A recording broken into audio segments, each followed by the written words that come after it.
Hello and welcome everybody to WTF Wholesome Twin Flame Coaching. Last week we were talking about how to get back with your twin flame after a breakup, one of the many usually. And I had mentioned several things that are very helpful in, growing as an individual and therefore as a couple, as long as both individuals actually keep working on themselves. I had mentioned forgiveness. I had mentioned Akashic Field Therapy, and today I've decided to talk about Akashic Field Therapy a little more because, for whatever reason, a lot of clients lately have been working with that mostly, so I would like to share some of my insights regarding that. Forgiveness, of course, is very important as well, but since everything always works together, the forgiveness aspect usually has a lot to do with Akashic Field Therapy already, which will become clear throughout this little show here when I explain what Akashic Field Therapy actually is. So what I mentioned last time already is that Akashic Field Therapy is working on the Akash. The Akash is your book of life. It's your energetic book of life throughout all of your lifetimes. And it's energetic because it works on a quantum level. It helps very much to take care of past traumas that way. And that's where the forgiveness aspect comes in. When we have a hard time forgiving somebody, for instance, it might be because there's some trauma so deep inside of us that does not allow us to let go of that particular thought pattern in order to keep us safe, so that we avoid a similar situation because it has traumatized us so much. That can also be true for certain people or a gender or a particular kind of or group of people, or even a nationality, a culture. So it's very interesting really to see when consciously we don't consider ourselves prejudiced, for instance, but deep down inside we find ourselves not warming up to a particular culture or even being hostile to a certain extent. It might be because of past trauma. And by past trauma, I don't necessarily mean only things that happen to us in this lifetime. Like, I don't know, just for an example here, an Italian person ran you over when you were a child and your mother pointed out, oh, those Italians, they're so rude. And that's just ingrained in you. That might be part of it, but it can go much, much deeper. So let me start by defining trauma first. Trauma is defined by trauma experts as a situation that you perceive to be life-threatening and or overwhelming. So it is up to our own perception whether something traumatizes us or not. So you might remember people telling you, just get over it, it's not that bad, when really you personally find it a terrible situation to deal with and you feel completely overwhelmed and left alone by people who do not understand. So really it is up to the perception, because everybody has their own makeup.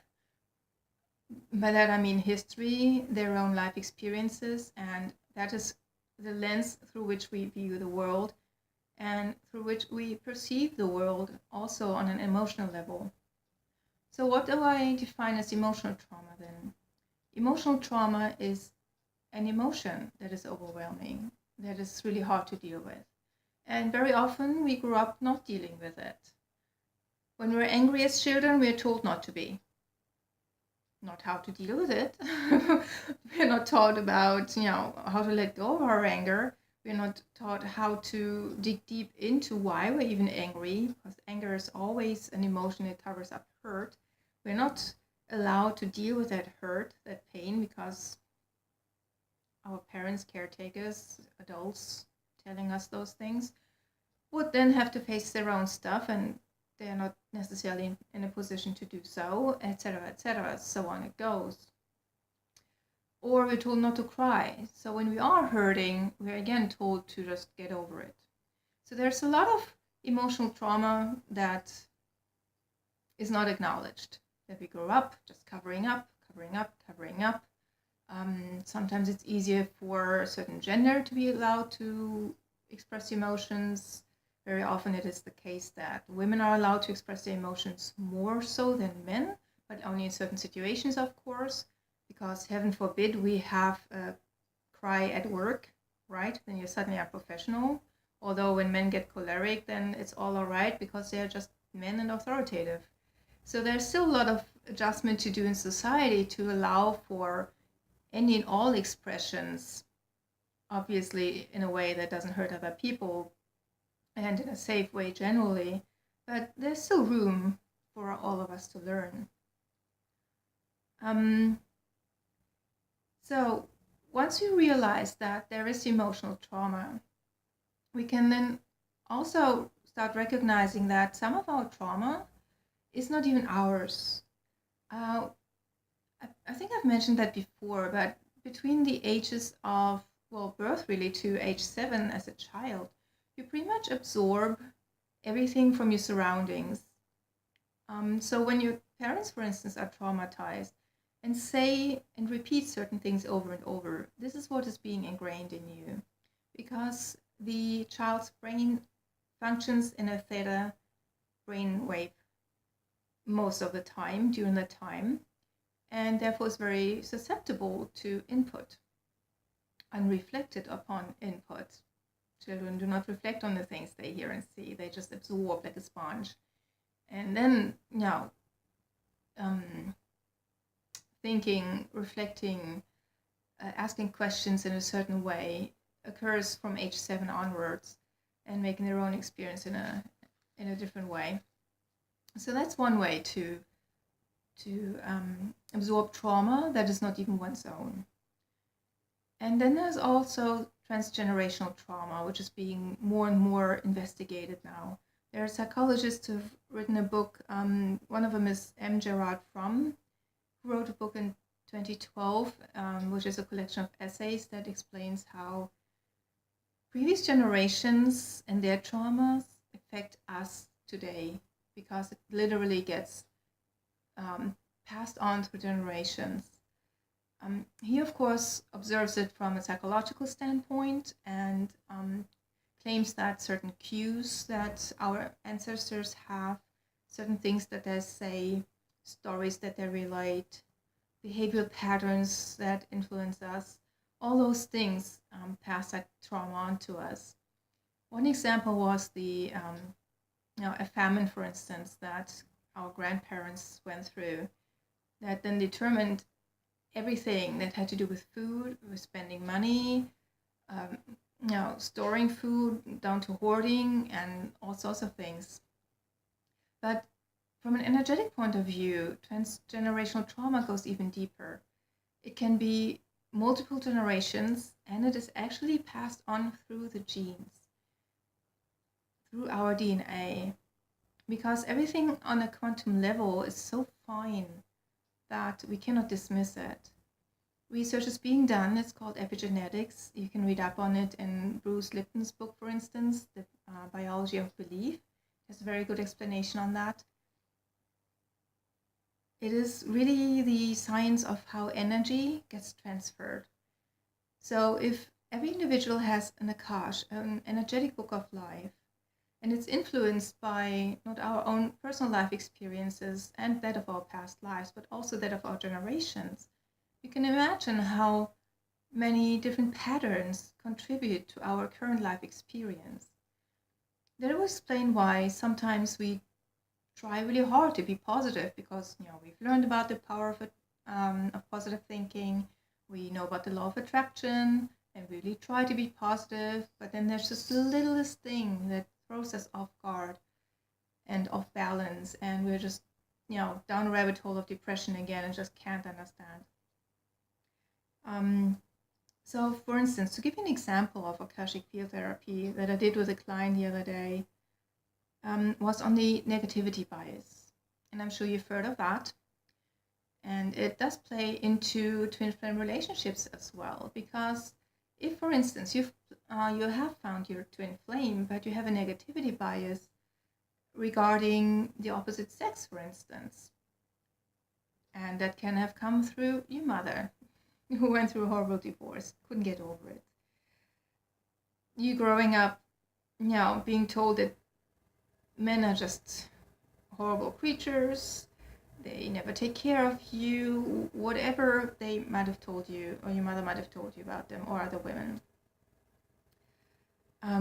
So there's a negativity bias on your part that you're trying to overcome. You've had some nice experiences, but you've also had some negative ones, which of course were only learning experiences, so trying to stay away from judgment.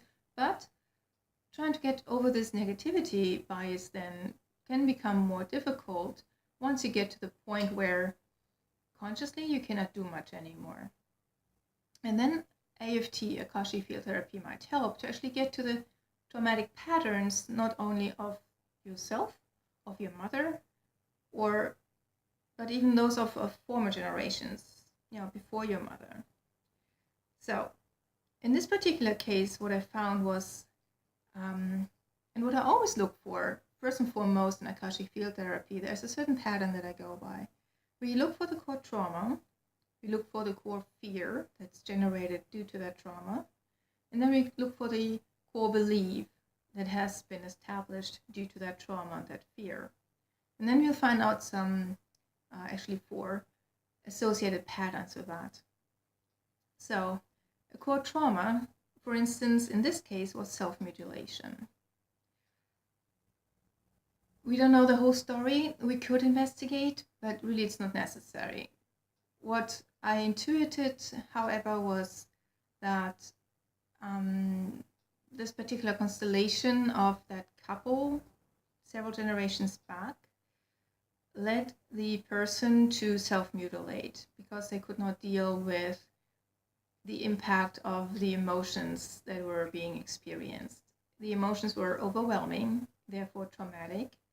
In order to deal with them, they self-mutilated. That is a trauma that has been transmitted through the generations and still affects that person. Then the core fear associated with that was caring too much. So the person was really afraid of caring too much for the other person because they were afraid to get hurt again, and for themselves because they hurt themselves. Because deep down inside, our divine nature knows that we are loved, that we are whole, that we are healthy, that we are perfect. So obviously there's a discrepancy, which then would create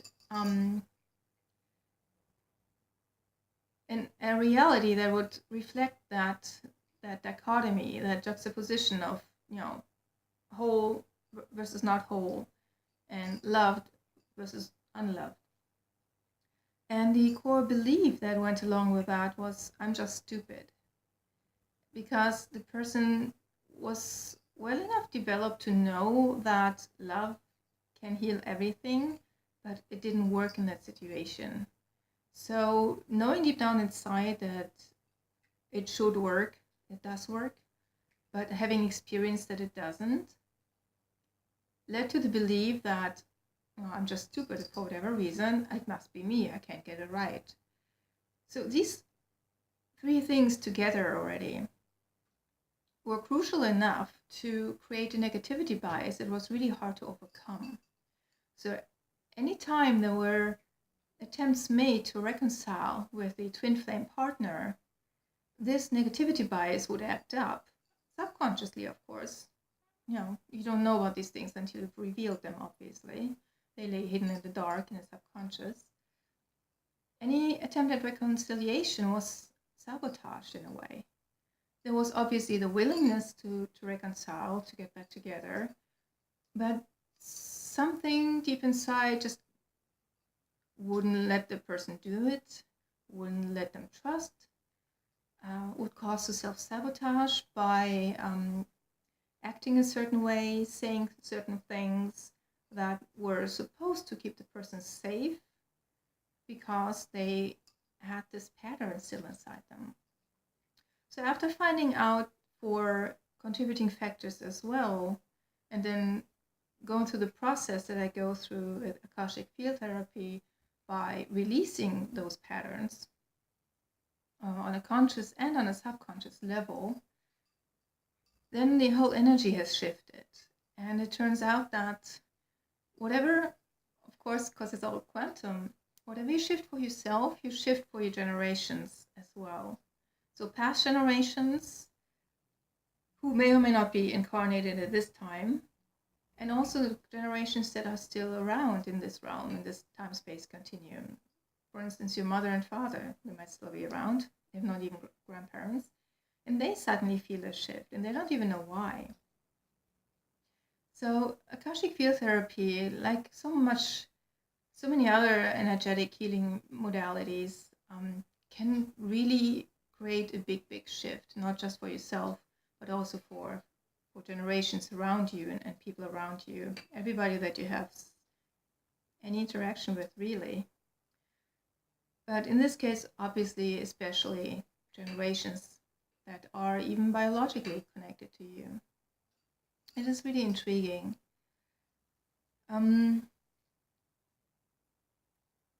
This way, of course, the more obvious ways of passing on trauma, the subtle cues, the things that we say, the stories that we tell, the attitude that we have generally, the way we behave and act around certain people, that'll all be changed almost miraculously and mysteriously, because we suddenly, even subconsciously, just behave differently. We might feel safer around a particular person and therefore act less defensively.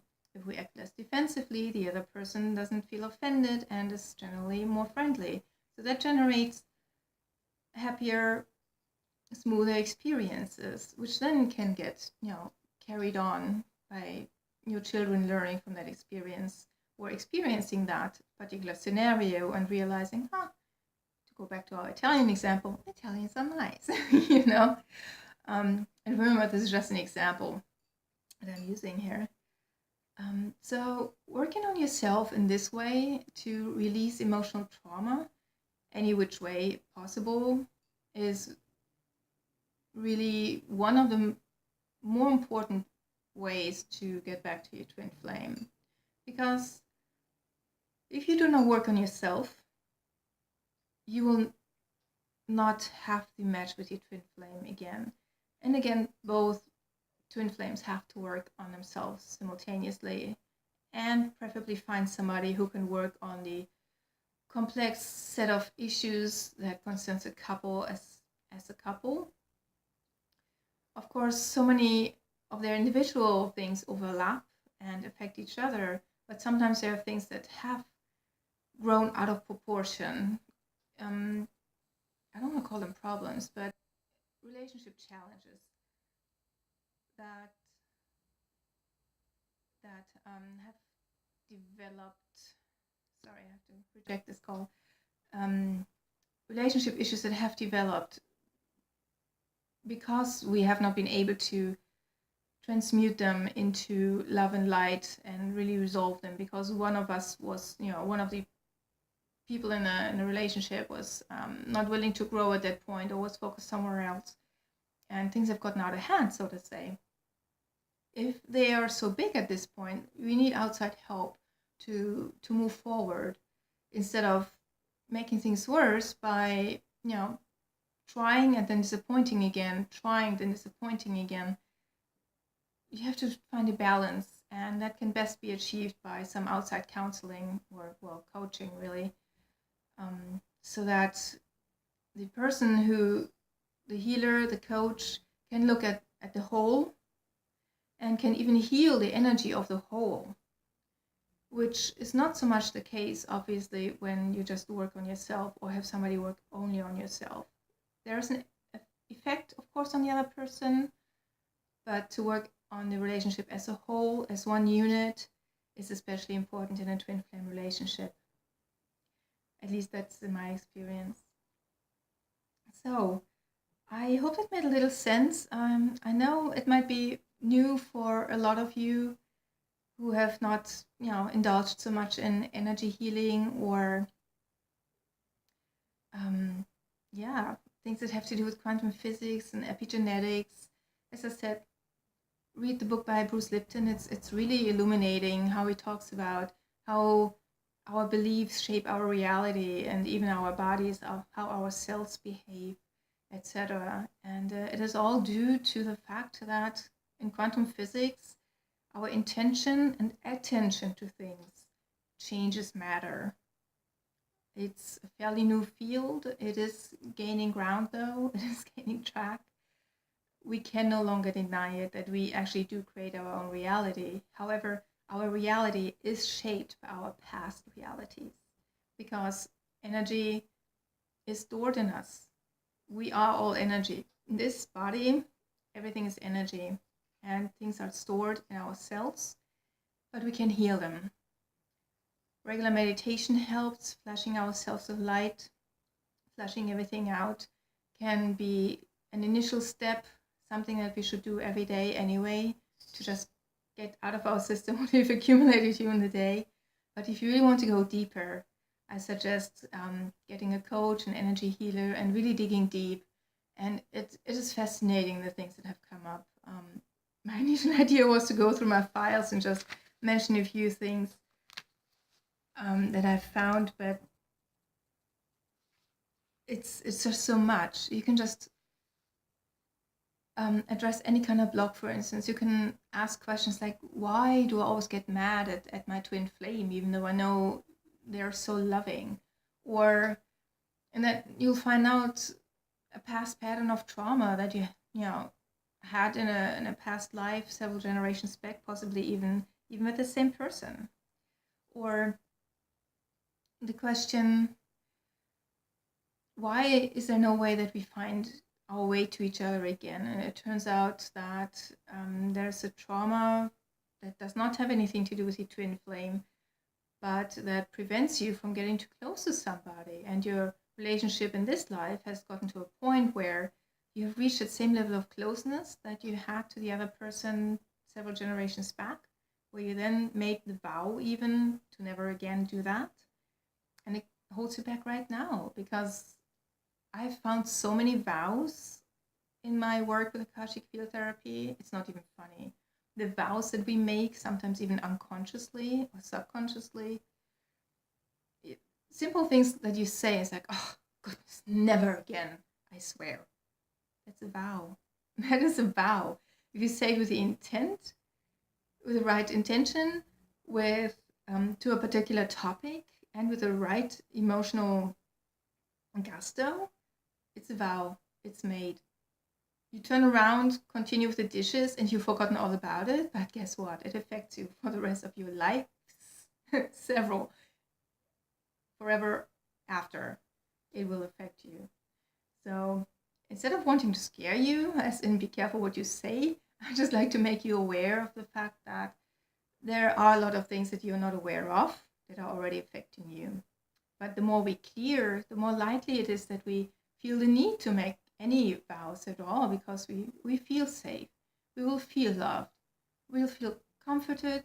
We'll feel all the things that we want to feel the more we move into our divine, light, whole being that we're supposed to be.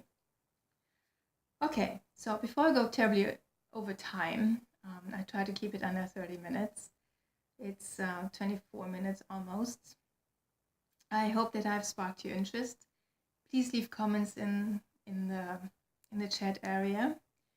Write to me, ask questions, contact me on Facebook or on my website. The links are all in the description underneath the video. Again, those of you who don't know me, I realized I forgot to introduce myself when I started typing right into my Akashic Field Therapy today. My name is Dr. Ronja Vieth, and I'm an energy healer and meditation instructor and Bliss-Life coach. I mostly help women move from emotional trauma to a life of bliss through empowerment and self-love. I also have a masterclass that is free if you're ever interested. I do twin flame coaching. And if you're ever interested in anything, check out my website, get in touch with me, ask questions, leave comments. And if you're ever interested in live coaching here on this show, whether recorded and then uploaded later anonymously, just with a voice, or even live, with or without picture, I'm happy to do that. That'd be great fun, actually. And that goes for individuals as well as couples. So thank you again for watching. I appreciate your following me and being interested in sharing the news and the sentiment and the new ideas that are finally coming in and gaining track, such as epigenetics, which is really cool in its own way once you've gotten a hang of it. So I hope to see you again next Monday. Thank you so much.